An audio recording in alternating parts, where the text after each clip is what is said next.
It's crazy how confident Preston is when he's so wrong all the time. This is not gonna work. Like, this is just obscene. What does that mean? I am going to give you 100% of my being, but I'm still gonna disagree. That's where greatness comes from. What really got me attracted to YouTube, just getting to put a product out and get immediate feedback. I don't think of you necessarily as the best content creator. I think of you as the best content creator CEO. Well, if you wanna go fast, you go alone. And if you wanna go long, you go with a team. There are things you're still working on for yourself. What are those things? Oh my gosh, the laundry list. The laundry list. $35 million.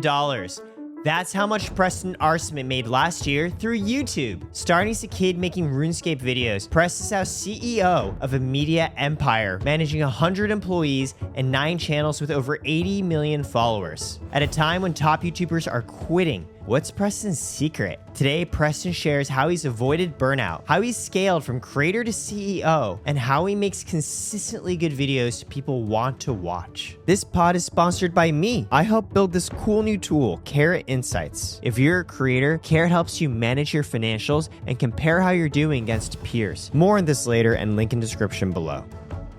So Preston, my big question for you, YouTubers are quitting left and right. You've been doing this for over 10 years, over 5, 6, 7, 8 channels, over 80 million followers. What's keeping you in the game? I love it. I just genuinely love it. I will say there's something that causes a lot of the YouTubers to burn out, and just anybody in general, is when your efforts are just not aligned, right? Misaligned efforts really do lead to burnout. Most of the time, if somebody isn't seeing the results that they expect, they decide to work harder, work longer, and they see the same results without realigning themselves. I really do believe most people are just like, well, I got to work 80 hours a week, 90 hours a week.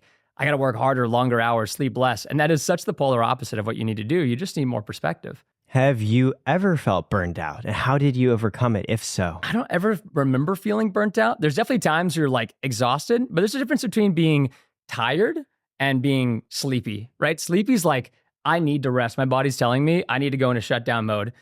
But then being tired is like, you really feel satisfied, like after a great gym workout or after a really great product that you created or a great time working on creative. You might feel tired, but you feel satisfied.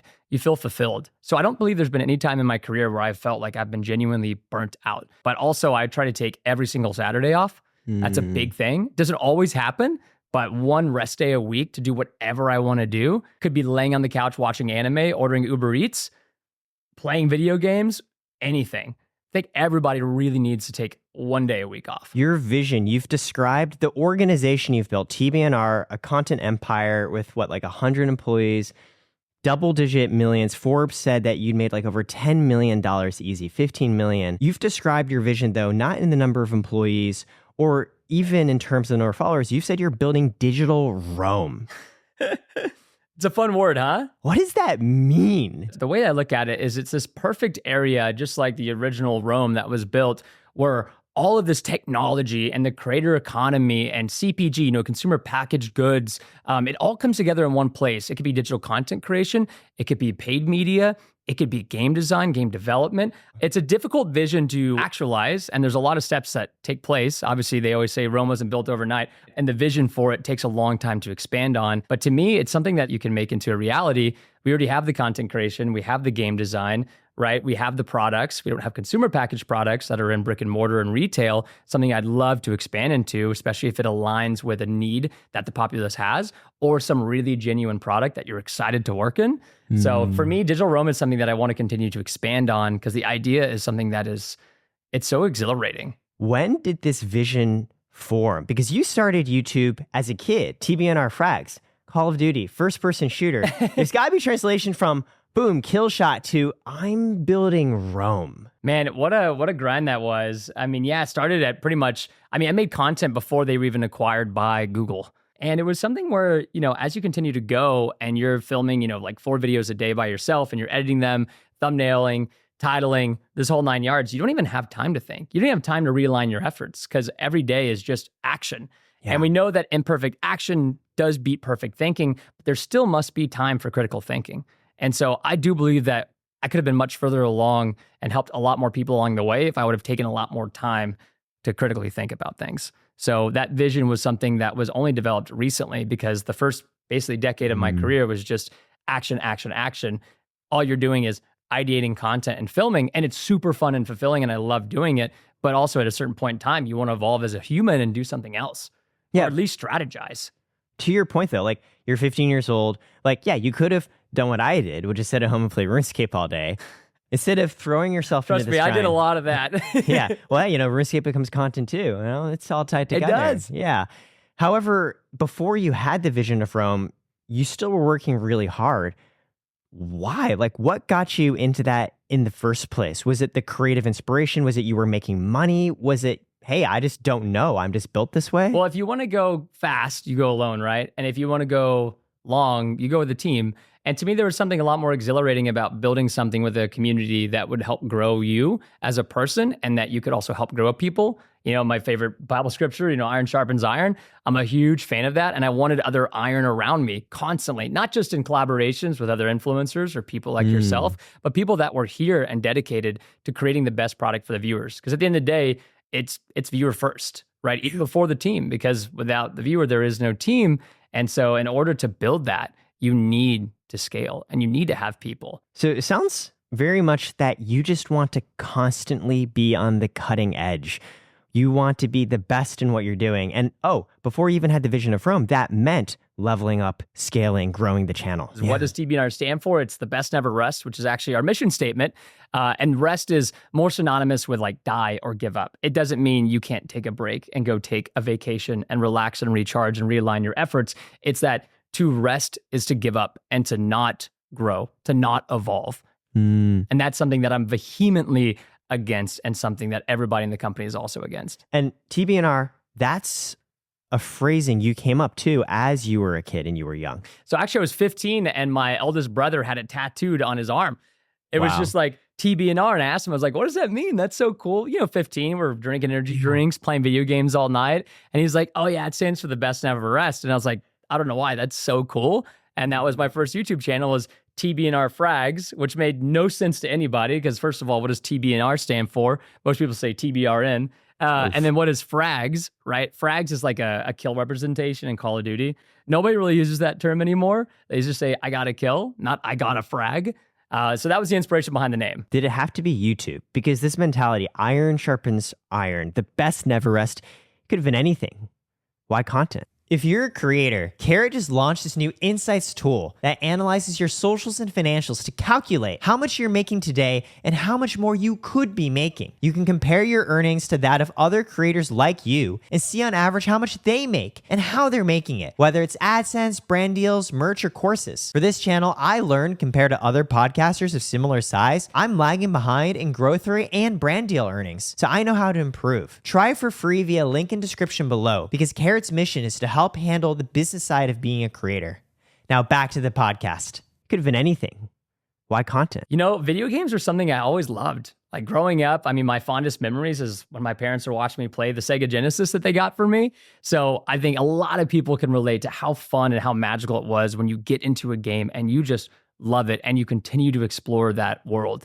And so for me, it was like, well, heck, this is my passion is playing games. And if I can help other people get good, which is where I started with Call of Duty, right? How do I help these people get better at the game? Because then I can also continue to play the game, expand on my skills, learn how to be a commentator. That's what really got me attracted to YouTube. And it's also something about just getting to put a product out and get immediate feedback. There's not really a lot of places like that. And YouTube's one of them. Now there's TikTok and there's other platforms, but being able to put your project out there and see the immediate feedback, bad or good, was so satisfying because it allows you to work on yourself. Do you remember the first moment when you said, hey, like this could be my life? Oh, man, I remember it was like probably I was 17 and there was like the Twitch donations, like a couple bucks here and there, which was super sweet. It was all to upgrade internet so I could stream at something higher than negative bitrate.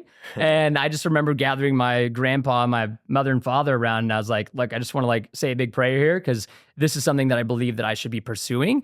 And it wasn't literally until the next day where I was spamming YouTube channels. Check out my channel, guys. I was that guy. And Machinima Respawn was live streaming 2011. This was a super alpha feature. Nobody was live streaming on early. YouTube in 2011, right? Like Justin TV still existed back in 2011, put it that way. And I'm just like right-clicking channels as they're popping up to put my copy-paste message with a little bit of personalization. And one of the people I clicked on was Anthony Shorewars, who was the Machinima Respawn director at the time. And he sent me a DM. Yes, YouTube used to have a DM inbox way back in the day. And he reached out and was like, hey man, checked out your content. It looks fantastic. How'd you like to be a Machinima Respawn director and partner? Because back then, an MCN was the only place you could ever get partnered to upload longer videos, to have even thumbnails on your videos, and a plethora of other features. You mentioned that the day before, when you were 17, you were in prayer. Faith, you've publicly shared when you go to the bios on your socials, it literally says Jesus first. And it's becoming more common, but a lot of creators don't talk openly about it.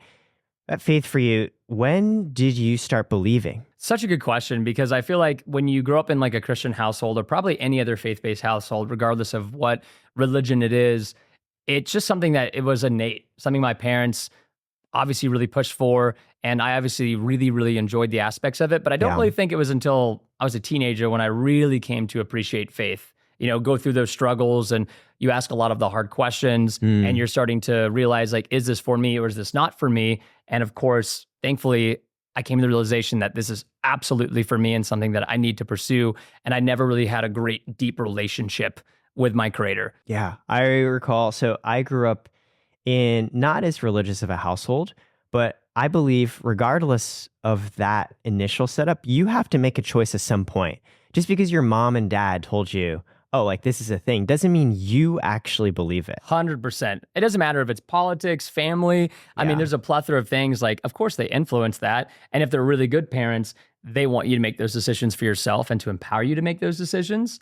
And they'll be proud of you irregardless. Like, there's this whole developmental of a child into adult where what you realize is right evolves from what I like and what is good for me to what my parents want to what the government tells me to what I myself choose.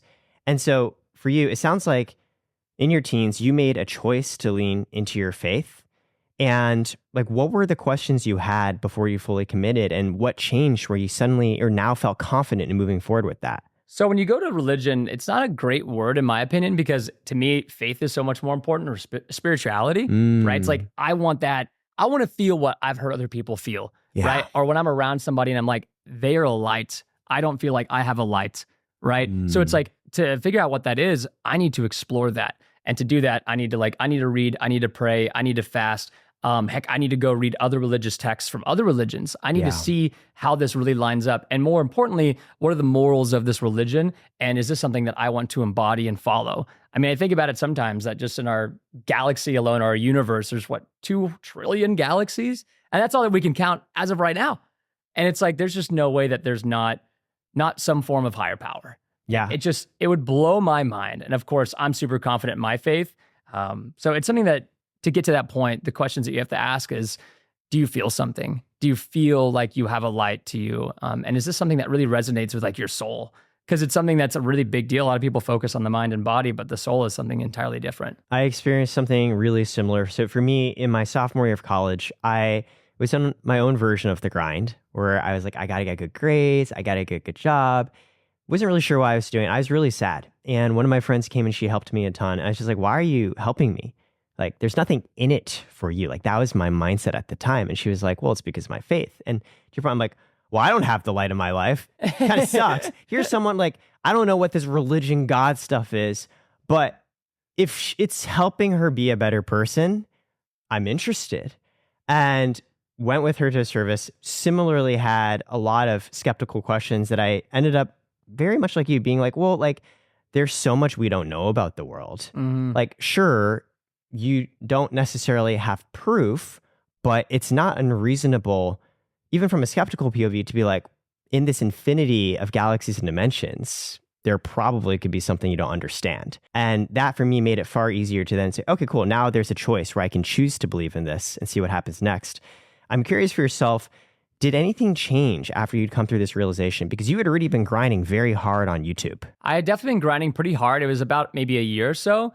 But there was just something about this this safety, right? Because with faith, you can't see it, you have to experience it, which is, I think, a lot of reason that most people struggle with it is because they haven't felt it. It's like somebody who's like, judges somebody for meditation and is like, well, I've never taken the time to like sit down and like clear my thoughts. I don't know what that's like. I can't feel that. So until you feel that, it's really hard for you to grasp that concept. But the moment that you are able to grasp that concept, it really just opens up your mind to something entirely different. And you feel so much more comfortable knowing that you can rely on something else to help you and guide you and take care of you.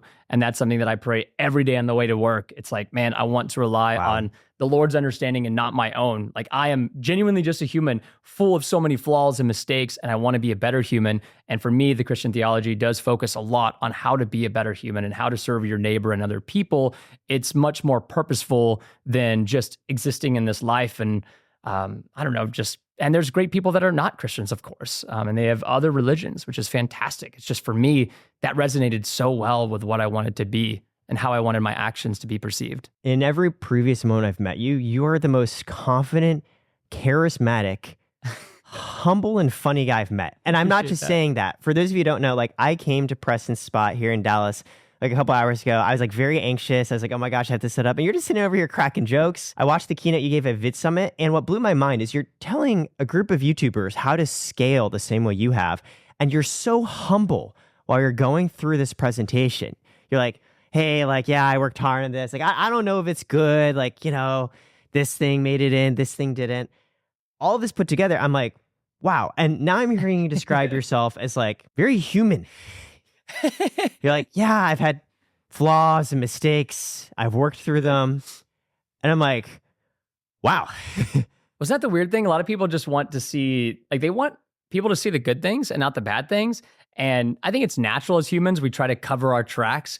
But there's something so beautiful about the authenticity and the genuineness of being able to share anything and be an open book, right? I love that mentality because it just allows you to connect with people. And to me, the connections that you make with people are the most important thing. You can't take anything to the grave. I don't care how big your bank account is. I don't care how big your business is. You can't take any of that to the grave, but you can take the people that you've impacted. Wow. And you have that awesome domino effect that hopefully that person you impacted somebody else, which impacted somebody else. And then you get to leave the world truly a better place by just relationships and people. And that's something that is a really driving force with my faith and something that I believe is very important. You mentioned that there are things you're still working on for yourself. What are those things? Oh my gosh. The laundry list. The laundry list. Well, I mean, there's so many cool things, right? Like, I mean, goodness gracious, from a content perspective, from a leadership perspective, I would say that I was more of like I believe the word's autocratic leader, right? Which is more so making the decisions for the organization rather than empowering people to be able to make those decisions and to encourage accountability, which encourages a lot more collaboration and creativity. That's the transformative leadership that I've been trying to work on a lot more. So just from a leadership standpoint, there's so much because I've never had to lead, 70, 75 people. There's at least 12 people that are directly reporting to me just right now at the company. And on top of everything else that's going on, it's just a lot of learning, but it's fascinating and it's exciting. And thank God ChatGPT came out because it gets to be my constant daily mentor. Your co-pilot. Well, someone who also never managed anyone before starting this company. Yeah, your point on, you said an autocratic leadership style. I've realized there's like 2, 3, 4 different ways that you can be a leader. Like, it comes down to the heart of the question, like, why do people listen to you? And of course, like, number one, it's because of the hierarchy. Like, you're their boss. But that never feels like the most compelling reason. Like, why do I do this? Preston said so. Like, I think it's dumb, but he's going to fire me or whatever. The second reason is from a knowledge perspective. Well, why should we do this?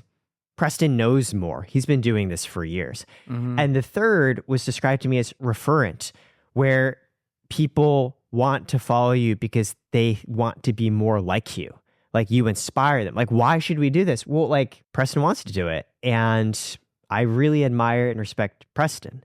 When did you realize that you had more of this autocratic style? Like, that's a moment, that's an epiphany. It's a big moment. A lot of the questions that you sent over prior helped me really analyze these and think more deeply into them. In 2023, it was way more autocratic. It was just filter up a lot of the problems and issues, and myself or our previous COO, Anthony Ucken, would resolve them. And it just became daunting because it's like, I don't know, like these are problems that I don't necessarily either want to solve or I'm not feeling like I'm best at the person to be the one solving them. And also it creates low morale. And the whole point of building this awesome digital Rome empire and scaling was to have people that would grow you and to have iron sharpening iron. So if I'm the only one at the top making these decisions, when somebody else could make a much better decision or a better proposal, that was just like mind blowing to me of this is not going to work. Like this is just obscene. And it just becomes this huge bottleneck of pressure that's so unnecessary. And I'm sure you've seen other people, whether friends or people in your organization, and they try to be that person that's, I'll take everything, I'll handle it all. And it almost seems like this level of responsibility that's just unnecessary because there's so much level of delegation. People want to help. People want to provide their insight. They want to be loved on and they want to love on other people. So why would you hold them from doing what it is that they're great at doing? Have you committed to decisions you don't agree with? Oh, so this is a really good question. I really preach. We have all hands.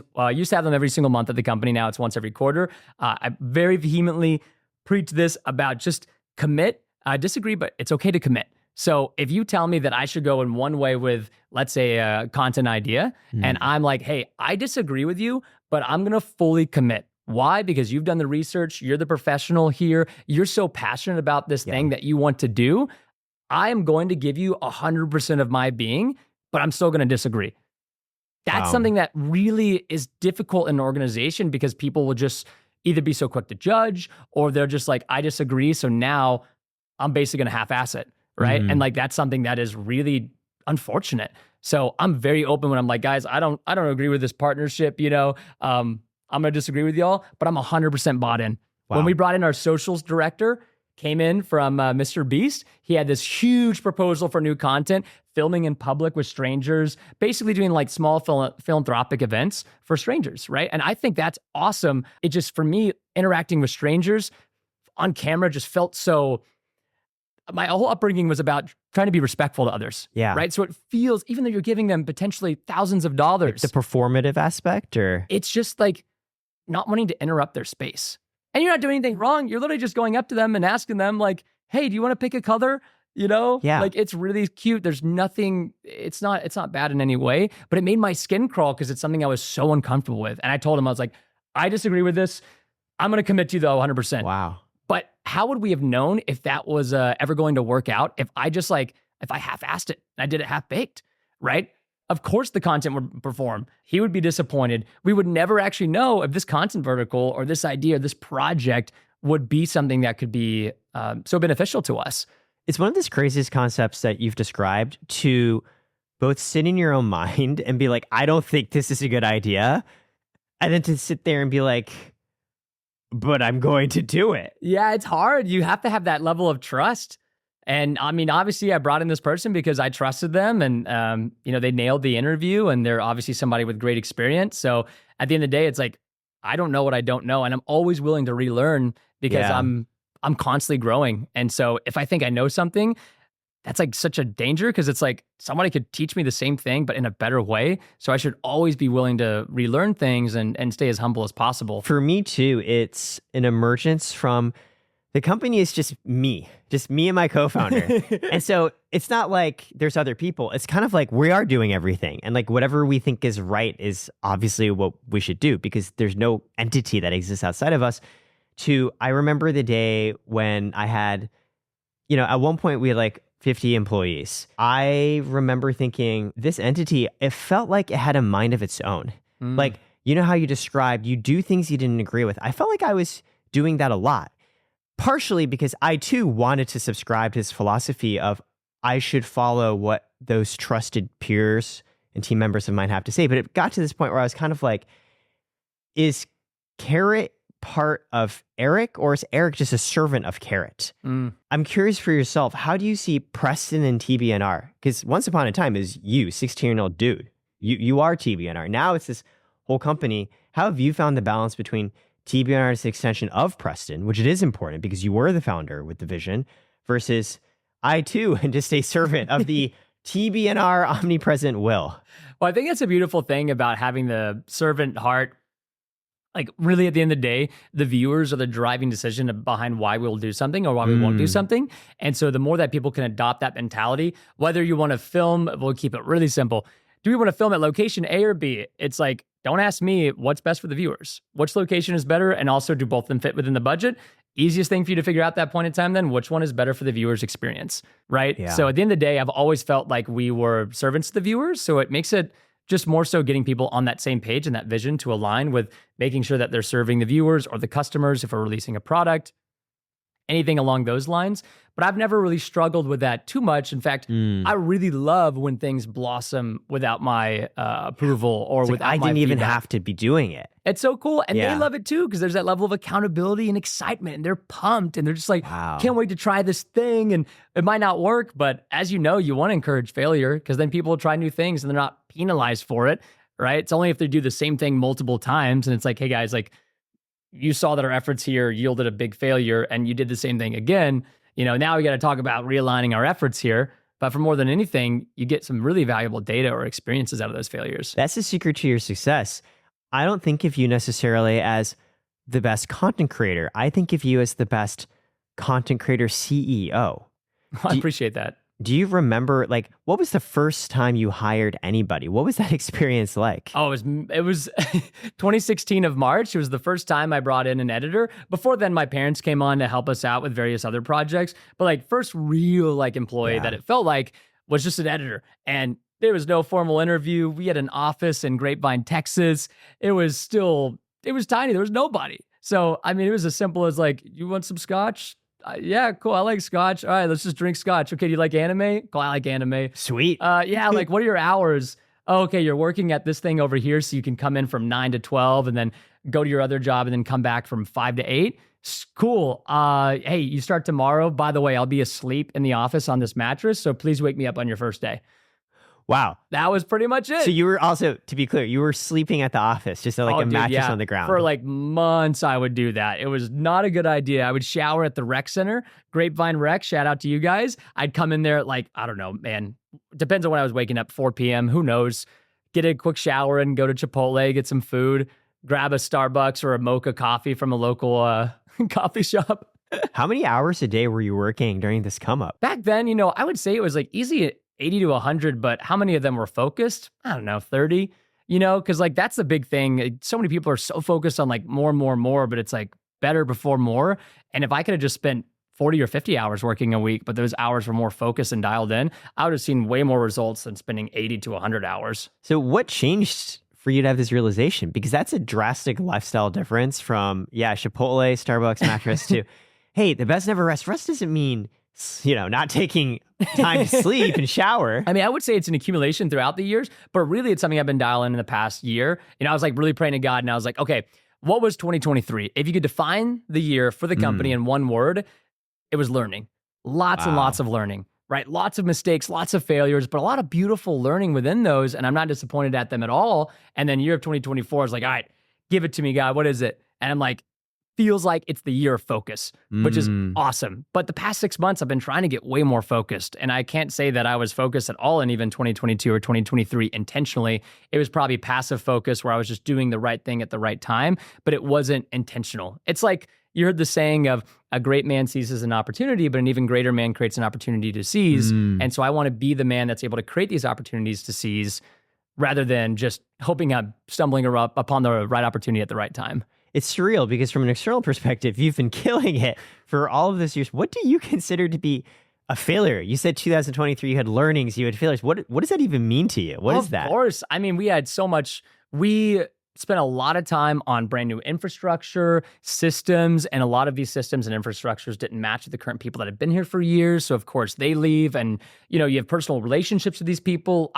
It's really hard, but I love having my cake and eating it too. And I spend 8 to 10 hours a day with everybody that's here at the office. So for me, I want to have both a personal relationship with them and a professional relationship. And you can still split the difference and meet in the middle, but you can be a human and you can still be a great leader at the same time. So, seeing those situations happen in 2023 were difficult. We had our VP of production as well that left, and there was a multitude of other team members. And there's new ones coming in, and they weren't meeting expectations, but we also weren't doing a good job at making sure that they had clear expectations, clear goals or KPIs. So it's not fair to them if they don't succeed. So there's all of these things that cause a lot of failure and mistakes, and they're super avoidable. I just didn't have the right answers, or rather the right experience at the time. Do you get angry at yourself ever? I don't know if it's angry. I don't often feel very satisfied with myself, which is weird because you wouldn't expect that from the way that I kind of present myself.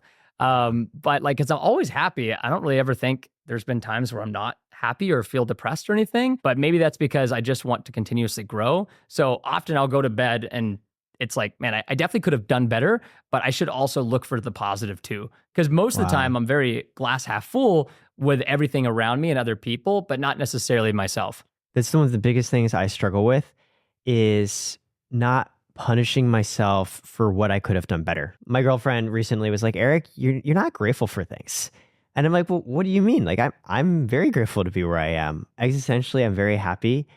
And she was like, but you're always telling me I could have done this and I could have done that. Like the eternal voice in your head.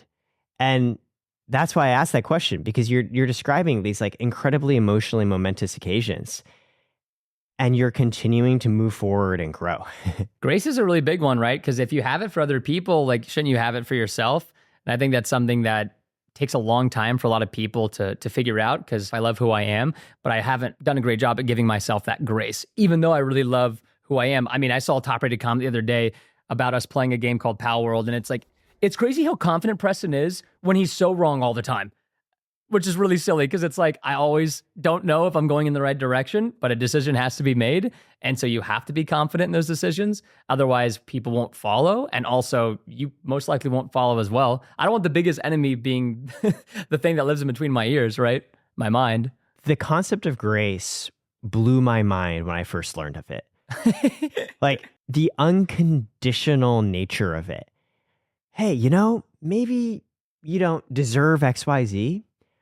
But God is going to love you anyways, despite your sins. I grew up in a very conditional household where I definitely thought the harder I work, that's how I receive approval and love. And I think I internalized that into myself. You mentioned a lot of what keeps you going is the viewers. And for me, yes, it was all of everyone around me. I wanted to impress them. I wanted to get all these plaudits and achievements. And then to hear someone be like, even if you don't have these things, you're still worthwhile. Not because you deserve it, but just because you get to have it. I was like, wow.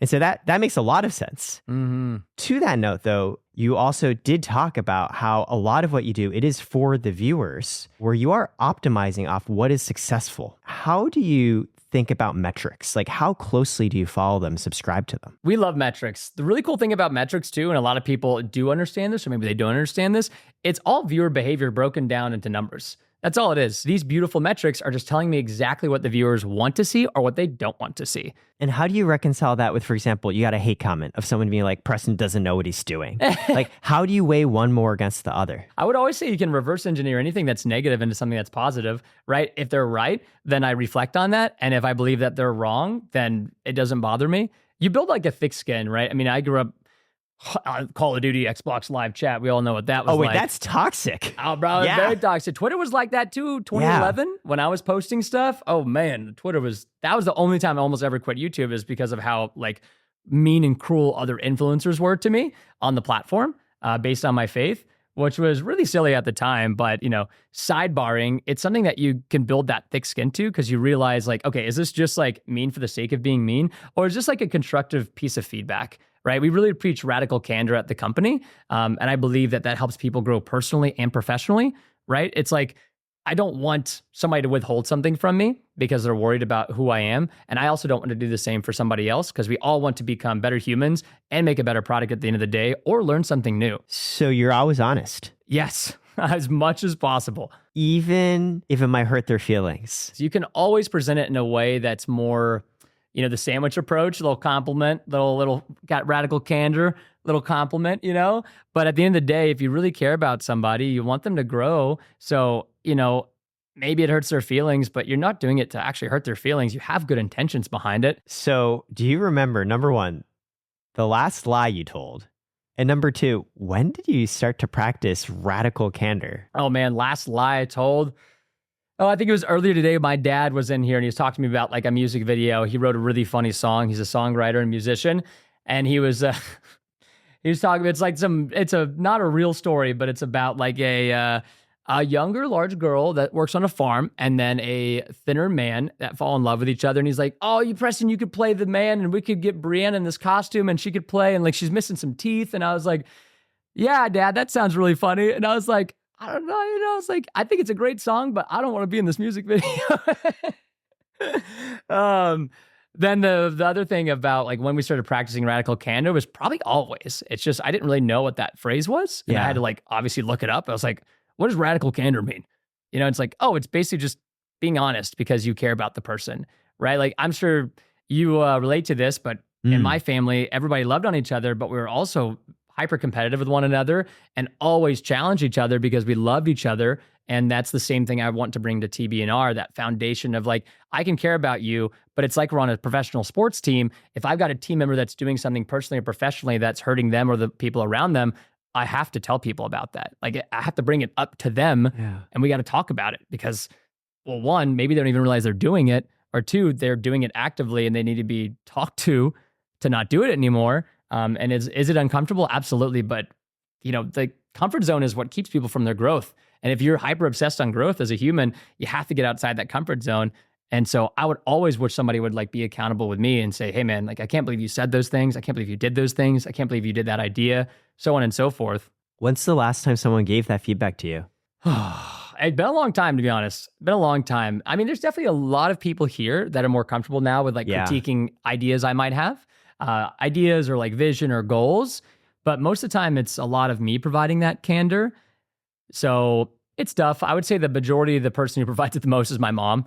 She's very much so like full radical candor. I mean, she's been like my business partner since I pretty much started creating content, and also, my mom. So she does not let anything slide through the cracks. If she's like, oh my gosh, Preston, I can't believe you said this. Like, you've got to stop doing this. Like, this is terrible. Don't ever do this again. Or, hey, I think you brought this person on. This was a terrible decision. I can't believe you've done this. Here's why. And she started working with you from a young age on YouTube. Yes, I was probably 18 or 19. I had no idea what I was doing. And there was, we had like 30 contractors for doing certain projects. And my mom's like, is there any paperwork? Okay, good. There's not. You don't even have like a CPA.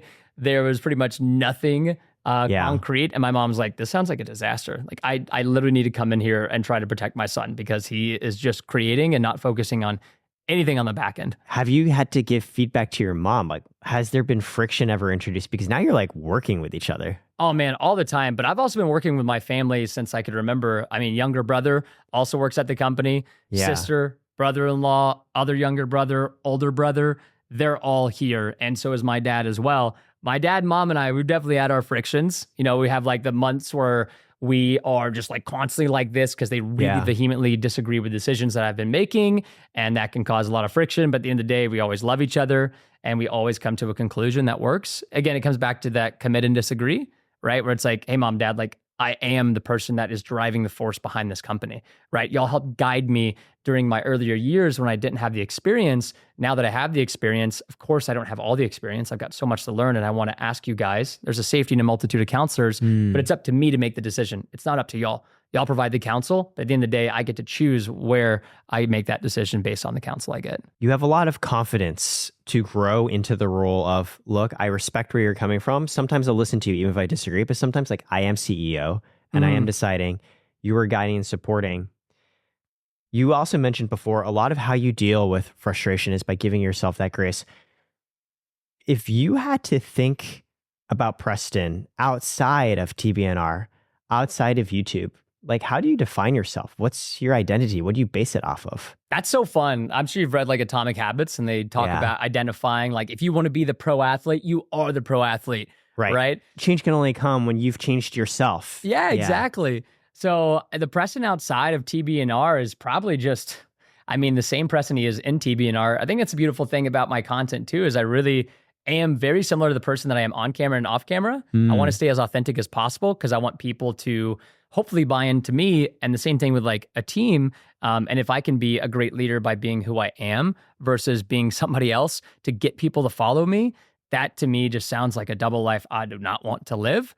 So the Preston that's outside is the same. It's charismatic, confident, excited, hopeful, very, I don't know, just very growth focused as much as possible. Yeah, you're bringing your true self to your work so that you don't have to deal with the pressure of, oh, like, hey, this isn't what I wanted to do, but I'm going to pretend to do it for the views. Or here's a person I'm working with and I'm not going to tell them something. You're just like, no, I'm going to cut all of that out by being honest. Of course, but I think to realize that, you have to go through those periods of time where you weren't yourself, and you weren't being genuine, you weren't being authentic. I mean, there's definitely a plethora of videos that were filmed or posted, and like I was super not into them. I was being like a different Preston because like this is what I thought the viewer liked, or this is what I thought that somebody else wanted me to do instead. But at the end of the day, you want to boil it down to, I want to be who I am. Yeah. And who I am is pretty awesome. And I can continuously grow as a person to evolve and like new things and to change. I'm a big believer, if you are who you are, you're going to self-select for the people who want to be around you. Because some people might not like you, especially since you have an opinion POV, but that's okay. Exactly. You don't have to work with them. They don't have to work with you. You mentioned there have been times where you were different Preston. What was different Preston? Different Preston was doing content for the meta of YouTube, right? It was like especially popular back in the COVID days of content that was really popular with like younger audiences that like they were still sometimes fun to film, and you weren't doing anything wrong. You just weren't being who you wanted to be, and you were not excited about the project that you were going to film. You didn't look forward to coming in the office or going to that shoot or working on that project with this team, or you really maybe didn't like working with this person and you're working with them anyways because of some benefit or gain, when the reality is that that's just so draining. It's just like being with the person that you shouldn't be with because you're worried about hurting their feelings. And so sometimes you can get stuck in those phases because you're like, oh, well, what will people think if I'm actually the person that I actually am? It goes to a point too on the balance on YouTube between personality versus format. And you've spun off multiple channels across the years. When is it the right moment for you to say, this should be something new? Honestly speaking, more often than not, like I'm a big fan of, we have our 3 fire pillars, and beneath them, we have like our own phrases, and replicate and innovate is a really fun one. You know, it says in Ecclesiastes, there's nothing new under the sun, meaning that everything's basically already been done. So what you're doing is picking something you really like and resonate with and improving upon it. That's something that I did when I started making YouTube videos. I watched PewDiePie, Tobuscus, because I had no commentary style. And I was like, who are the people I love and like, that I resonate with, and how do I take the best things about them and then implement it into who I am as a person? It's like the way that you take the best things from your parents and you learn from them, and that is kind of how your early development of personality becomes. So it's in that same way that you can do the same thing, but ideally, every single month you could be trying something new. All right, like 25 to 30% of the things that you work on and do on a frequent basis should be something that are new and that excite you, because they can be challenging. Everybody needs to be really passionate about the project at the end of the day. Otherwise, there's no point. People feel like it's just a machine. At a certain point, like money and views become abstract. You could stop and do nothing for the rest of your life and travel and spend time with family. Great question.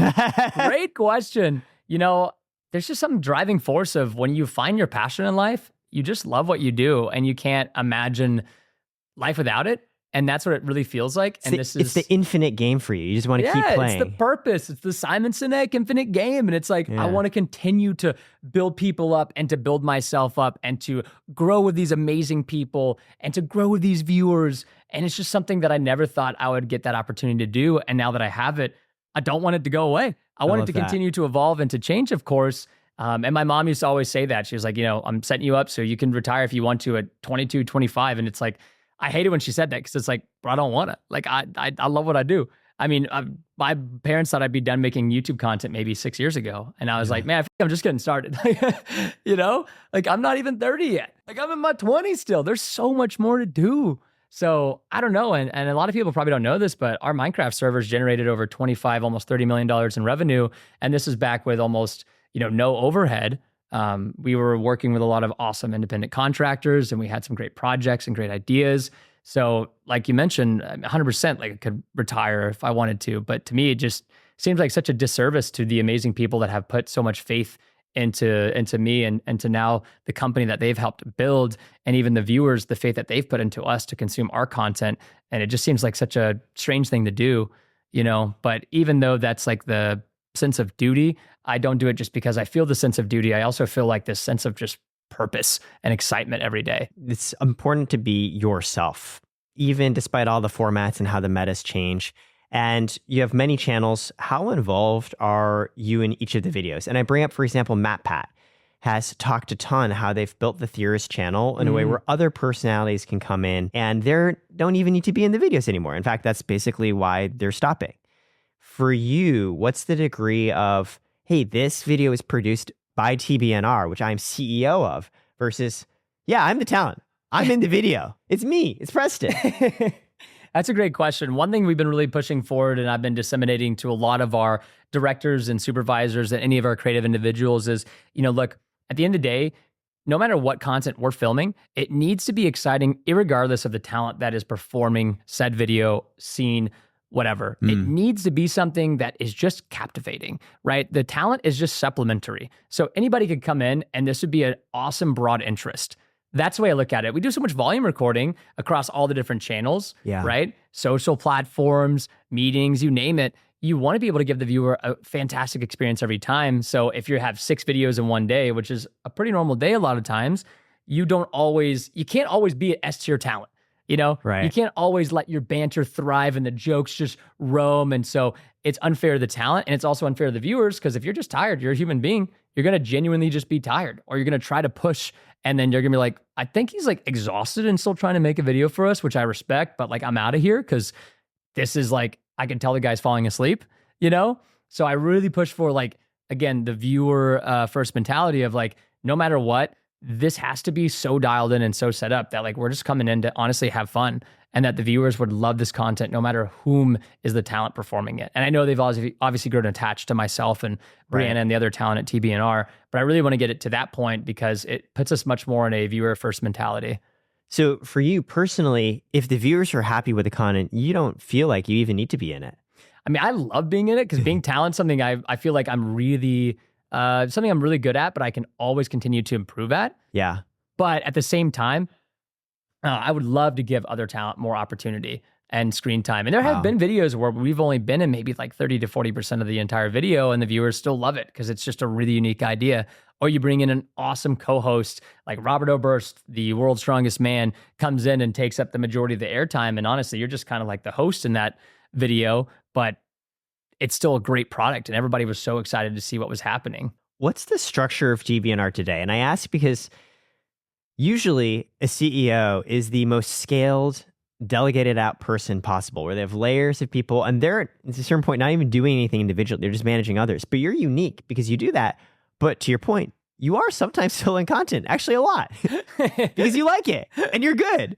And so you're like one of the very first examples of like you're a company and a YouTuber. It's like, what does your day look like? How do you manage to balance the two? I love it. I mean, it doesn't matter what position somebody is. Like hierarchy is cool, right? Like there's certain things that people should go to, of course, like their supervisor or their director. But at the end of the day, you don't want to foster this thing of like hierarchy where it's to the point where people can't talk to you or even come in your room or in your office. It feels so cringy, especially if you're actually like trying to build a connection with people. That tells you right away, like, oh, my time's not as valuable as your time. Great, right? Like just because I'm playing the carry role doesn't make that role any more important than somebody who plays a supporting role. Like you can't have the support without the carry and you can't have the carry without the support. That's the way that I look at it. So even though there is a hierarchy, which is like myself and my wife and obviously the president of the company, and then you have like the directors, the supervisors, assistant supervisors, and then everybody else that falls in the company, you still want to foster a relationship with each individual and also be always open to that collaboration and that radical candor. So a lot of the times, the 3 places where I'm most leveraged, of course, is continuing to do all of my executive tasks for the company and for the individuals, anything that drives vision and creativity for growth. And then the third thing would be talent and content. So the average week could be anywhere from 20 to 40 hours of actual talent work on my schedule. And then everything else, which is like the executive work or like the creative and vision work, would just come afterwards. There's another model. So take Linus, for example, of Linus Tech Tips or Linus Media Group, where... I love Linus. Yeah, the guy's brilliant. He stepped down as CEO. So he's still involved. His wife still works there. He's still there. But they brought in another person to run the company in that executive capacity. Is that something you'd ever consider one day? I think it's really cool. I like the CEO is really just like more so like the CVO, which is like Chief Visionary Officer. Because to me, like the CEO is the one that drives vision. So if there was somebody that I believed could drive vision better than me at TBNR, I'd 100% be open to it. The vision statement for the company is to disrupt communication and global influence, and somebody else could bring that vision home better than I could. It'd be silly for me not to at least work alongside them or to give them that opportunity to try and do it. You talked about how you went from just Preston to like Preston plus an editor.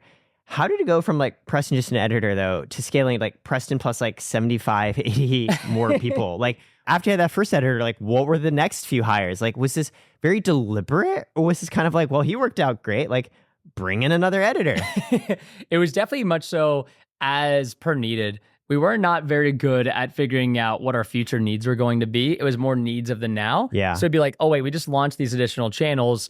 We don't have enough bandwidth for this department because there is no department. We need another editor. Or hey, we're really struggling on creative right now. And if we want to give the viewers a better product, we need to have somebody that can help come up with ideas just as good as us, if not better, and provide a unique perspective. So really it continues to go in that direction. So probably 2016 was just 2 editors were hired that year. And then it was 2017 when I tried hiring a couple more people, somebody to help with production, somebody to help with creative. None of those people, unfortunately, worked out that great. Then you restart all the way back over again in 2018. And then in 2019, you try again. You get to maybe 10, 15 people. Now you're like, okay, maybe it's time to get like everybody on a schedule, bring in like an assistant or a coordinator, and then try to bring in some supervisors to help manage everything.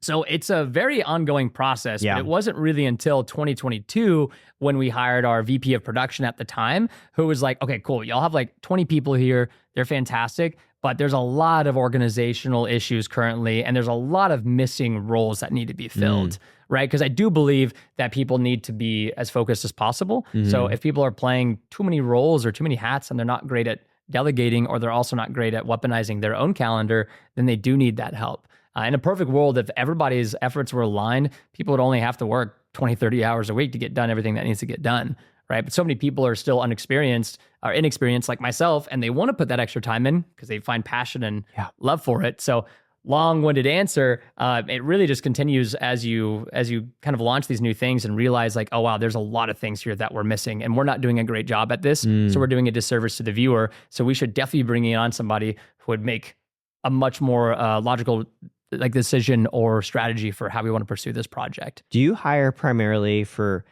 attitude, passion, energy, for previous skill set, for, hey, very high particular strengths, even if they don't meant to be good in other areas, or for just being well-rounded?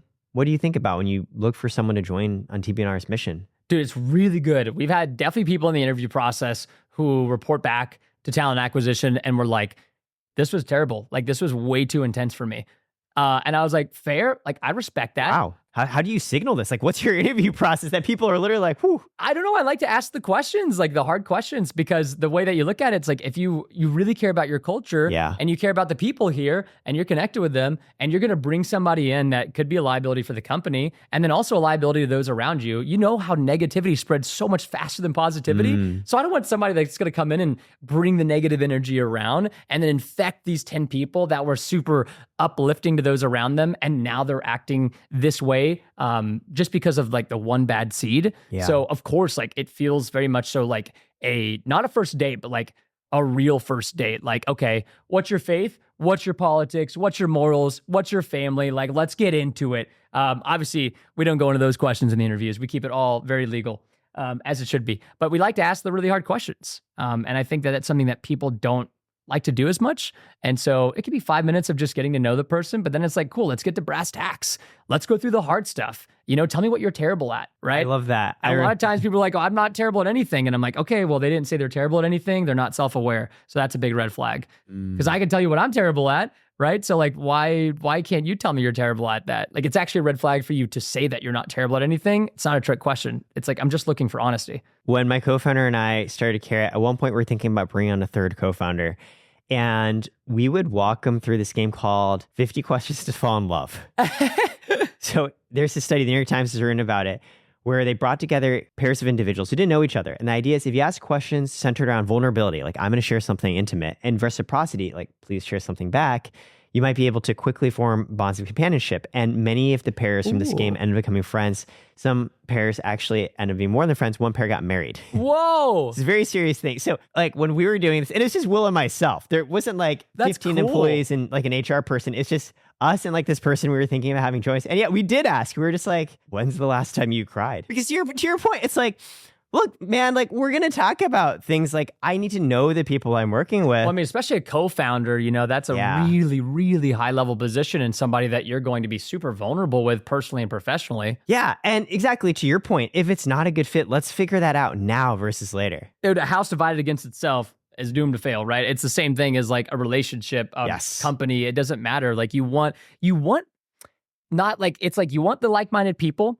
because it's easier if everybody shares similar morals and values, but you also want people to bring totally unique, fresh perspectives at the same time. It's almost like you want there to be this shared set of norms and communications and ways of thinking, but then the actual opinions and experiences, of course, it's actually better if they're very diverse and different. Exactly. You want that diversity. That's what helps you grow and helps you understand different perspectives. But at the same time, it has to be almost aligned with like what the core, like do you align with our company's foundation, right? And if you can't align there, that's a problem. But if you do, awesome, and you have a totally different perspective and opinions, fantastic. Wait, let's go through. So give me some of your hardest interview questions, and I'll give you some of the ones we use for our co-founder. Oh, man, I'm trying to think of some of the ones off the top of my head. Definitely like, what are you terrible at is That's fantastic. a great one. It's a great opener. Gosh, by the way, I remember I've asked candidates this question, and I remember one of them was like, I just care too much. And I was like, my guy, like that's not a real answer. Oh my gosh. I've definitely gotten that before too. And I'm like, okay, like come on. You know, answer again. Give me another one. Exactly. I think one of my biggest flaws is that I'm way too impatient. Not only for myself, as I mentioned, I often will be lying there at midnight in my bed thinking to myself, what could I have done better? Like even today, even though I'm having an amazing time with you, I will continue to think about maybe I should have gone here an hour earlier. Maybe I should have set up differently. Maybe I should have asked these things. And the issue is that impatience, for me to be better, I apply to other people. And I've learned as a manager, it is destructive behavior to constantly be asking someone like, why do you do this way? Like, why didn't you think of that? Obviously, everybody's come with good intentions and they're trying their best. They didn't think of it. Obviously, I didn't do my job in equipping them with the context and knowledge and skill set to come up with that. But I'm expecting more and don't like to wait. So that's something I'm working on. And I'll ask you a question. That's the one I just said. Oh, that's a good one. I mean, my terrible thing is I'm terrible at focusing, right? Like I love to multitask and be everywhere all at the same time. But in reality, that just doesn't move the needle forward. You get a bunch of stuff done, or you get tiny micro amounts of things done. And nothing totally done. No, of course. And then you don't even know how to prioritize. And so it's like, cool, I spent 6 hours on this thing that honestly has no relevance to what it is that needs to get done. I read a great book called The One Thing, and it talks about like that day, if you can get that one thing done, that's the only thing that you should be focused on. Everything else just becomes white noise. So I am terrible at focusing. I mean, I'm definitely very uneducated as a leader. I'm 29 years old. I have so much more experiences to go through. You know, sometimes I definitely can be too confident, even if it is the wrong decision. So there's like a laundry list of the things that I can easily say that I'm bad at. Another really good interview question that I really like to ask people is like what their dreams are, you know, because I really want to know, like, what is it that because if they're applying for something, let's say it's like a social position and they're like, actually like, man, post-production is my dream. And I'm like, why are you in the editor position? Right. And so again, it's like, okay, that's cool. Like, can you tell me why you're trying to get experience? You know, like what is it about socials? It's like, well, it seems similar to post-production, so maybe I'll like it. So I really want, again, to know these people too. Yeah. I don't want to have like some person that's been here for 2 months and it's like, oh, I don't even know their name. I don't know the foods they like. I don't know like what their dreams or ambitions are. It seems so disconnected and fake. Side note, you are so well read. I mentioned this before, but there's so many thinkers and books that when I mention and allude to, oh, you're playing the infinite game, you're like, yep, I'm familiar with who said that and the concept. You just talked reading a lot. Yeah, you just mentioned now a book. You're like the one thing, right? That's what you've called. So good. And in your keynote to VidSummit, you've mentioned Alex Hormozi. You mentioned the Japanese concept of Kaizen. I think you started with a quote. Yes, exactly. Self-improvement. I think you even started it with a quote from like Plato or I think Socrates. I did. It might have been Socrates, might have been Plato. Freaking Pareto's principle. The Pareto principle, right? 20% of the work gets you 80% of the results. When did this start? Like, this is so outside the usual set of references for, not to use a stereotypical term, but like a YouTuber. Yeah. Like, this is like philosophical and business wisdom.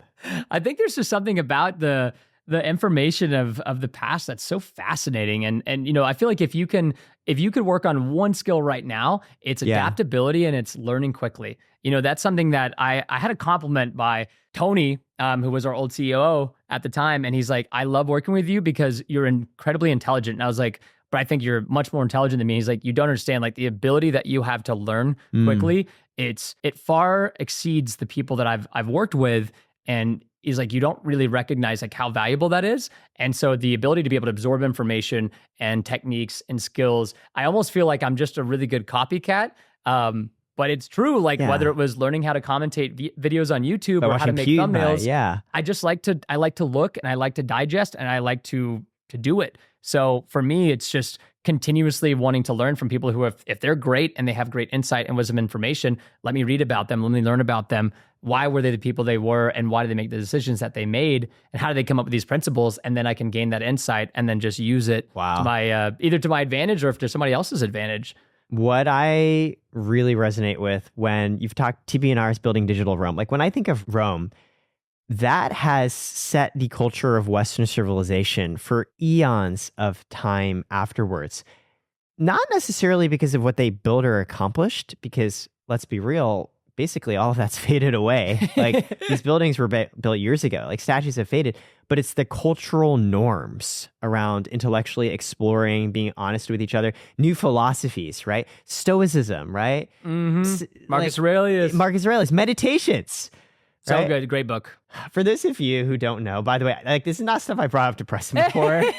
Meditations was this book written by this Roman Empire, Marcus Aurelius, who like wrote this as like his own personal journal. It was like he was alive during also when Jesus was alive too. Yes. And like this journal he wrote, none of it was meant to be shared.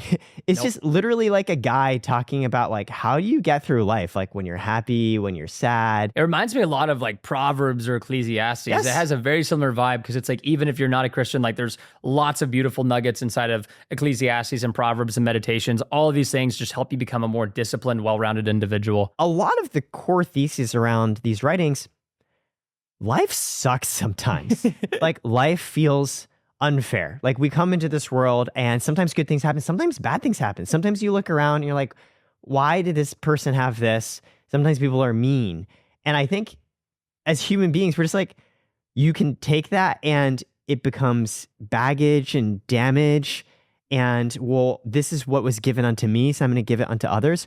Or you try and like seek meaning, right? Like so much of these different philosophies and writings, they're very much in the like, okay, hey, like, if you're an existentialist, life has no meaning and you should like create your own. If you're a nihilist, life has no meaning. That's terrible. I don't understand that. And like, I respect people that have come to those conclusions, but it just seems like if you want to be Kakashi Sensei and you want to copy things, why would you not want to copy the better morals or the better way of living, even if it's something that's like fake it till you make it? But I'm sure at some point in time along the journey, you're going to find something that you didn't realize. And so for you, it sounds you have ingested so much and have picked the parts that build your own personal philosophy. So let's dig into Preston's meditations, which, side note, this is the only conversation I've ever been that's jumped up from Marcus Aurelius meditations to Kakashi Senpai from anime. Naruto within 2 sentences, which I also consume massive amounts on because weirdly, manga and anime, unreal. Manga and anime, they're like the modern day version of telling stories. Like there's these messages within that are like very inspiring. Well, in fact, right, you probably remember Naruto has one where he basically says, fuck your predetermined destiny when he's fighting against Neji, right? Yep. Someone who was born into these extremely strict rules of how to live your life. And he's like, super no. abilities with his eye prowess. Yes, exactly. You can break them. You can live differently. I remember watching that as a kid. I was like, this is now part of my personal philosophy. Like, yeah, there's like existentialism and Socrates, but like Uzumaki Naruto. It hits different, man. People who haven't watched anime, you have to. Like, it just opens up like this new, it's like a part of your brain. Like creativity and inspiration that you never thought was possible. And it's possible with anime.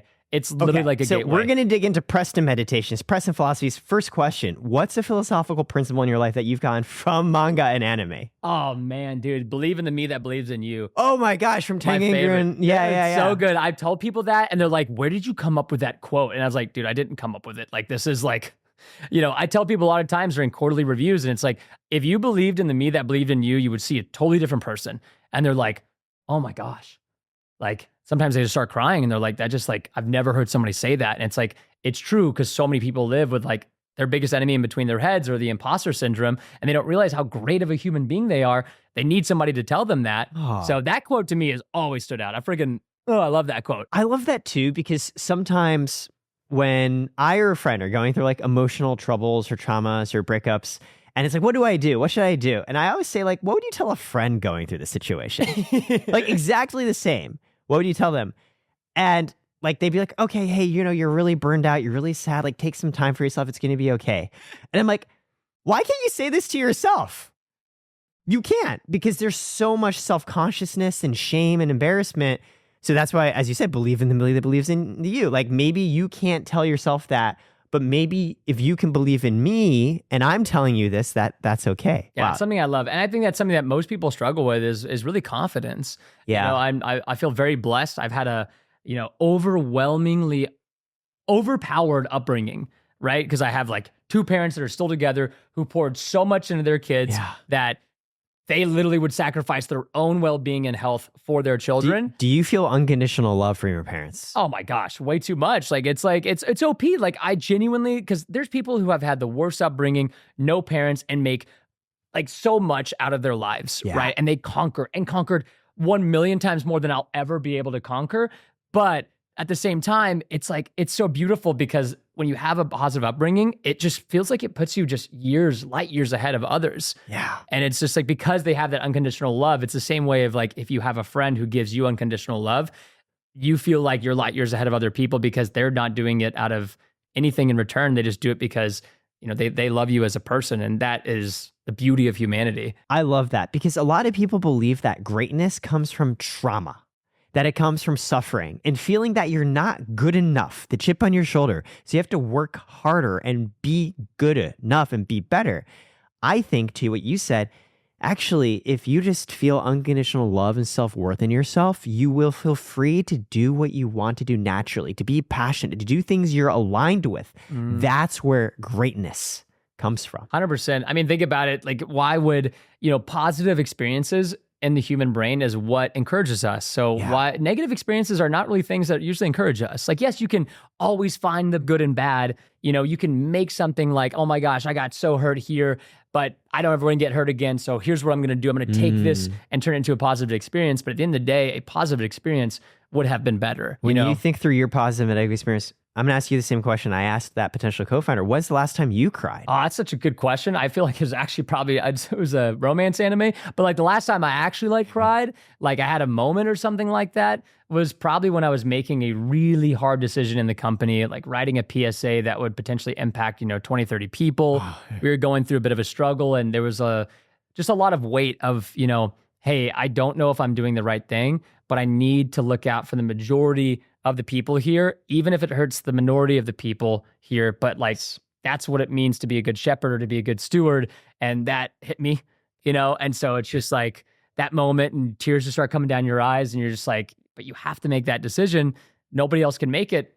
And so you don't know if it's right. And so you just even harder when they're your friends. Yeah, of course. Of course, it's that much harder because you want to look out for them. You want to help them. You want to be a good person to them. It's like life is just unfortunately not always fair. My co-founder and I, we've done the same, and it's the worst feeling in the world because I recognize it's like we failed at the end of the day.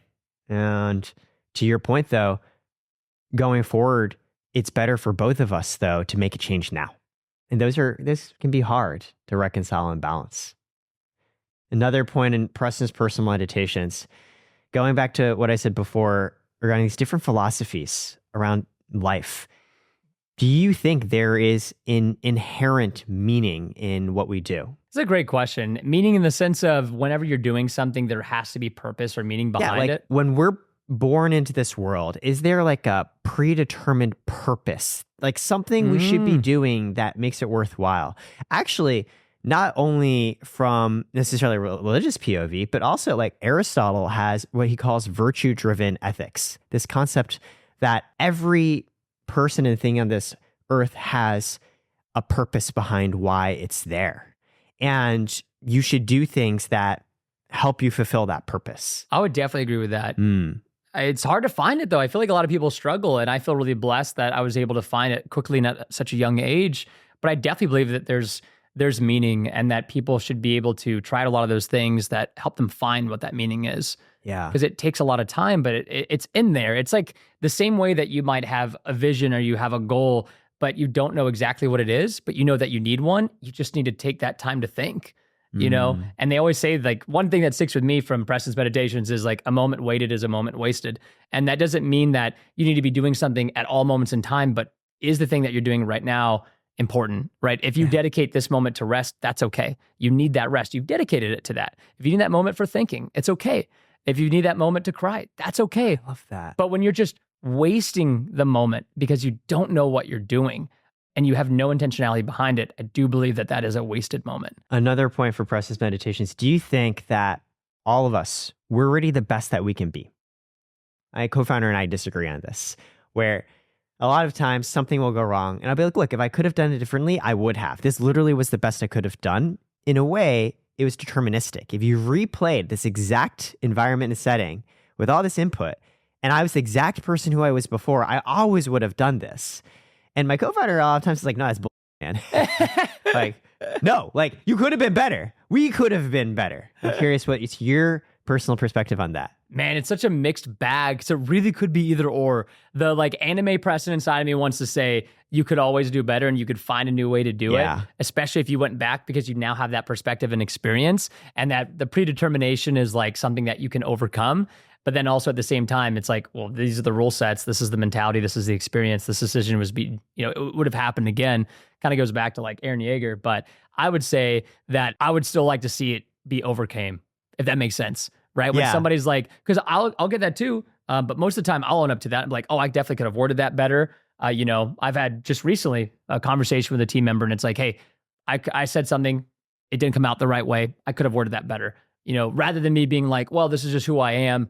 It's going to be like that because of who Preston is, if that makes sense. So I would always opt for the fact that I could have done a better job. The optimistic perspective. You made an allusion to Aaron Yeager. Again, I almost feel like anime is like the modern day retellings of like legends and myths. It's so good. It's so good. Yeah, it's very... People don't understand the hype. It's crazy. Like, y'all welcome. If y'all keep sleeping on it for 10 more years, you're going to have all the completed series that we don't, because we got to wait right now. I love that. Last question on Preston's meditations, and then I'll ask a couple more about your company. Do you believe that people are inherently good? Yes.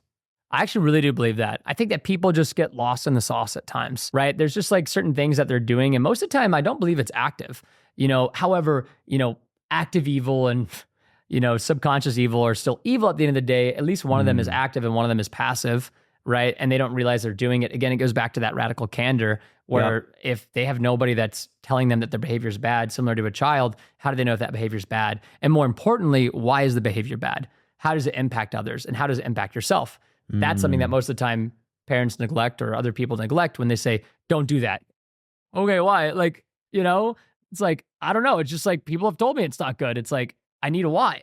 Like, tell me why it's not good. Why should I not drink caffeine at 8 p.m.? Like, one of the really big things that stuck with me, the Bible, and it's like how you don't want to cause your neighbor to stumble, right? So alcoholism runs really big in my family. And I believe my mom broke that curse within me. Like, I can have one drink a week, or I don't have to have a drink a week, right? But around like my uncle and my grandfather, we intentionally don't drink because we don't want to cause them to stumble, right? They have previous experiences with this where they've struggled. So why would we want to, drink in front of them when we could, if we want a glass of wine, we can go out back. We could put it in a red Solo cup, right? It's not a problem for us, but for other people it is. So it'd be the same way if they were deeply offended that I ate meat, right? Even though I believe biologically that there is a lot of bioavailable nutrients in meat, and that, it's healthy for you in obviously moderation, I'm not going to do that in front of somebody if it's really going to upset them that much. No, I totally get that. We've talked a little bit about Brian Johnson.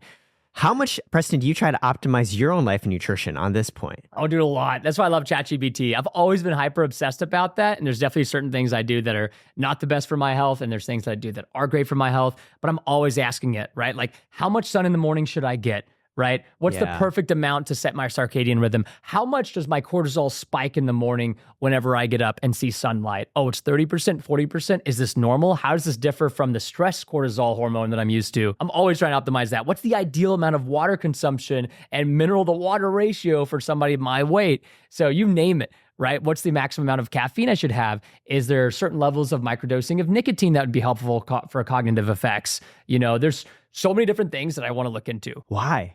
It's just so fun because it feels like, it's like a video game. You're optimizing your character. It's literally solo leveling the anime. And it's like, I get to like level up who I am as a person with these things. It's like, oh, caffeine. Oh, cool. L-theanine. Oh, there's this amino acid over here that'll help my body repair muscles faster. Nom, nom, nom. And like ChatGPT is great because it has the different GPTs like consensus, which runs over 200 million science-backed data reports. So you can always ask it something and you can get a meta-analysis study based off of it too. Okay, so first of all, I totally had moments in the gym where I'm struggling and I'm like, this will give me +5 strength. All right, dude. +3 dexterity. I just need the status window to pop up and I'm good. And I power through. Second question, you talked a bit about GPT. What do you think about AI, especially as both a creator and a CEO? Man, I love it. I think that people need to embrace AI more, and a lot of people have. I definitely am not the person that's for like AI taking over the entire process, if that makes sense. Like there's certain things that we definitely, as humans, don't necessarily need to be doing, and we can leverage AI to do for us. But there's also a certain element of human mistakes that is really beautiful, right? So like if you're writing a PSA, right, to your entire company or to your family or maybe a family member that passed, right? Like, sure, you can get help. You can get the critiques. You can get the audit as if like a mentor was helping you, saying, I'm not going to give you the answers, but I can point you in the right direction. And so even if you have grammatical errors and things that might not make perfect sense, but it came from a human, that's what makes it really beautiful. So there's definitely going to be an interesting world in the future where it's like, I don't believe my content will ever be 100% AI. But are you using it now? On content side, a little bit, but it's more so for like summaries and to help us with more data-backed driven decisions. And just to like educate us on things that we would normally either have to Google or to get a professional's help with. But, if I get my blood work done, I can upload it to ChatGPT and ask it to flag any anomalies as well as explain what each of these panels mean on my blood labs. That way I don't have to bug my father-in-law who's a doctor or a physician, or I don't have to take that extra trip to a doctor. Exactly. So again, the way I see AI is it's just a tool, right? Yeah. It's just a much more advanced tool compared to a hammer. With TBNR, you've built multiple divisions out. Of course, there's your content arm. Thinking of AI reminded me of data. You've also built out Fire Data. Oh, yeah. And you've built like your own MCN. And you have your own in-house brand deal department. Most creators work with agencies. How have you thought, it's one thing to build and scale out YouTube. It's another to start a data company, a multi-channel network, and to do your own brand deals in-house. How did this all happen? Well, it's fun. We'll start with the MCN. So the MCN right now, of course, is just our channels at TBNR. It's no other creators outside of our ecosystem. And we really wanted just to have more advanced tools for support. A lot of times, YouTubers get what's called an SPM, which is a strategic partner manager, and they help you with the day-to-day feedback. Maybe there's a deal that comes straight from YouTube, so on and so forth, right? They're kind of like your little guide on how to proceed forward if you have certain issues. But when you have an MCN, you have a lot more features and capabilities, and you can look at everything as like a conglomerate versus 7 individual channels. That's about how much we have right now is 7. And also, there's a really cool thing about like paid media and paid marketing, right? We can start to potentially offer different opportunities for our brand partners of running paid ads for them using Fire MCN and all the data from our channels as a conglomerate, which would also increase the revenue for the company and also give the partnership for the brand, hopefully more incentive. So the MCN is something that we just got because we were one of the first creators to ever have one. And we really just wanted extra tools to have more access for the issues that we were going through, but also we saw it as a potential lucrative opportunity for the brand partnership arm.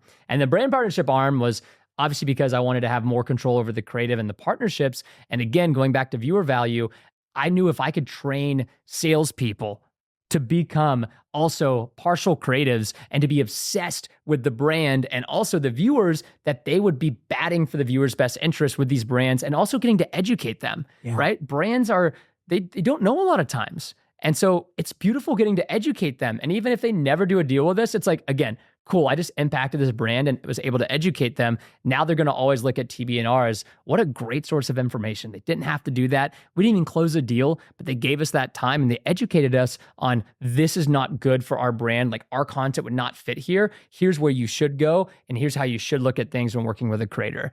And what about fire data? Fire data is a really cool one as well. Obviously, we're obsessed with data because our vision statement is to globally disrupt communication and influence. And to do that, we really need to understand our viewers and humans in general. And to do that, we need to understand our data because our data is just what the viewers are telling us about the video and how they're feeling throughout the day or watching our content anyways. We're not spying on people. So I wanted to be able to have something that we could actually process this data and to set benchmarks. All the greatest companies in the world have like a public scoreboard and we have watch time hours. Why watch time hours? Because again, being able to accumulate more hours of content consumed shows that we are able to disrupt global communication and influence. And again, we're not doing anything crazy with the data just yet. It's a slow developmental process. It's something we'd love eventually to be able to roll out to other creators and just continue to provide more tools and opportunities for people. And hopefully they'll be more AI driven. But at the end of the day, we just wanted to have an arm of the company that was very focused on regression and processing data because that would help us make better viewer-based decisions for our content. Okay, so literal empire. A lot of what we're talking about, so many lessons and principles in your mind. Do you think you'd ever make content that more explicitly lays that out? That would be really fun. Something more like B2B. Yeah, or like Hormozy style. Because the more I talk with you, I'm just like, dude, how do you know so much stuff from a viewer perspective? I've watched your content. Probably what I watch the most is the 100 layers type work. Those. No, I love those. Like I love seeing the one you did with the different YouTubers, see how you integrate these little touches in. There's so much context I'm getting of you now, Preston, that is not in your public persona. The CEO, right? The son, the husband, the philosopher, like the friend. Is that ever going to come through more to your content? I've never really thought about that. YouTube is getting to this new age where a lot more of the authenticity is finally able to be shared. Yeah. And so I'd love to be able to share more who I am to the viewers, and not because I'm worried about how they'll react. I suppose sometimes I worry about, will it be interesting or will it be cool? And that's something that's always kind of in the back of my head because to the broad audience, do they care about the philosophies? Do they care about anime? Do they care about business and insights? So will that ever live on the main channels? Who knows? I try to share more about my personal life in content when it's relevant. Yeah. But to do something that would be dedicated to that, it'll be an interesting process. So whether that rolls out on all the existing channels and we get more intentional with doing it, or do we launch something else like a podcast or another channel where we get to talk more about these things? So that way it lives on its own channel. That's pretty much how TBNR's always operated, where every channel has its unique individual ecosystem and content that it produces. You mentioned your personal life. How do you balance? Because when you met your wife, she wasn't in the content world. Now she is. Yes, to sir. What you've talked about with family, the personal has become work related. How did you know she was the one? You mentioned previously you've proposed to her like within 2-3 months. That is so fast. It was quick. What was that decision like bringing her into your work? So the proposal was just, again, we met for coffee. We had a blind date. She was a ER nurse at a hospital here in Dallas. And my aunt set us up on a blind date and hadn't talked to my aunt in quite some time. She reached out while I was in Japan. And I was like, I don't know. I just got out of a relationship for a year and I put a lot of effort into this. Thought she was the one. Things didn't work out. So I'm not sure if I'm ready to get back into a relationship. My mom was like, you just got to go on a date. It could be your future wife. And I was like, sure, whatever. And then we ended up going on this date to coffee. And we talked about all the hard things within the first 15 minutes. So you gave her the hard questions. I gave her the hard questions. Yeah, I was Wow. like, what's your faith? What's your politics? Your morals? Your parents still together? Like, let's just kind of go over it. I was just didn't want to put another year into somebody without knowing all of these things more upfront. So if that meant it was a speed round and it was a 15-minute date and things were awkward, I'd been like, cool, here's the coffee, thank you for taking your time. I don't think this is going to work out. But thankfully it did. And it was like a 6-hour coffee date. And pretty much right then and there, I was like, oh, this one's the one. Wow. So it wasn't too much longer after I got to meet her parents and brought her over to my parents, which was probably what took so long to propose, was just getting her parents to meet me and vice versa.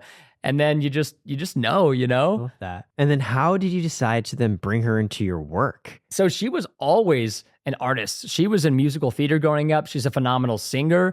So she always loved entertainment. And she actually didn't know that YouTube was a real thing. So when we met, she thought that YouTube was just like more of like a side gig or something for fun. You know, she didn't really have any understanding, especially for like the gaming world. Yeah. So what started was, hey, you know, if you want to, you can continue going to school, get your nurse practitioner degree. I think that's fantastic. Or if you want to, while you're planning the wedding, we can just try to do some videos together. You know, you can just be like an extra talent in a gaming video, you know, the typical fun content that you get to do when you have a girlfriend or a fiance or a wife. We started exploring and she was doing a great job at it, even pitched some phenomenal ideas with a very unique perspective. And I was like, these are terrible, but I'll commit and disagree. And they did fantastic. And I was like, cool. Like, I actually really think you would love to have your own channel and brand. And so that's pretty much how it started. It was not a very long process, to be honest. My last question for you is, say 10 years from now, 10 years, you'll be what, 39? 39. So almost 40. What do you want to be doing and how do you want to be feeling? Oh man, that's such a good question. People talk about how important it is to have that 10-year vision of where you want to be and who you want to be, because it helps define each of your daily steps and your weekly steps. And it's something that I need to think about a whole lot more clearly. But hopefully in the age of like 39, I can live up to one of my dreams, which is being like a Fortune 500 CEO, but specifically within the digital media space. That would be awesome and a very ambitious goal and dream of mine.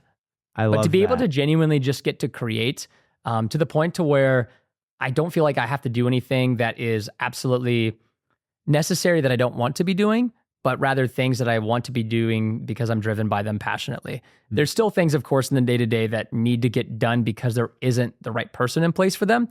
And I don't mind doing them, but it's not something I potentially love doing, nor do I think I'm the best at it. But at that moment in time, I'm the best person suited for them. So I would love to get to that point to where I can delegate more of that out, because I want to make a bigger impact.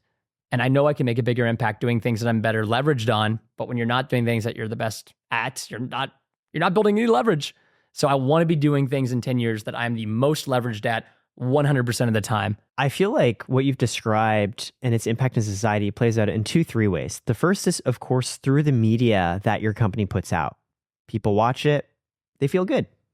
The second is your company itself and how it conducts itself and its principles, how you try and build real friendships with the people you work with, the principles you've developed that are tied to scripture, the broader visions you have beyond just content. And finally, I think third is more just from you, Preston, personally, outside TBNR, how you live your life. Just going through this pod with you, I'm like, wow, it's really inspiring. Well, thank you, man. It's been great to get to know you more and to talk to the viewers in the pod. I mean, this has been a blast. I got to do a lot of these, so it's been a great experience, man. Dude, that's a wrap. Come here. Oh, dude, give me a hug. I smell bad. Let's do this.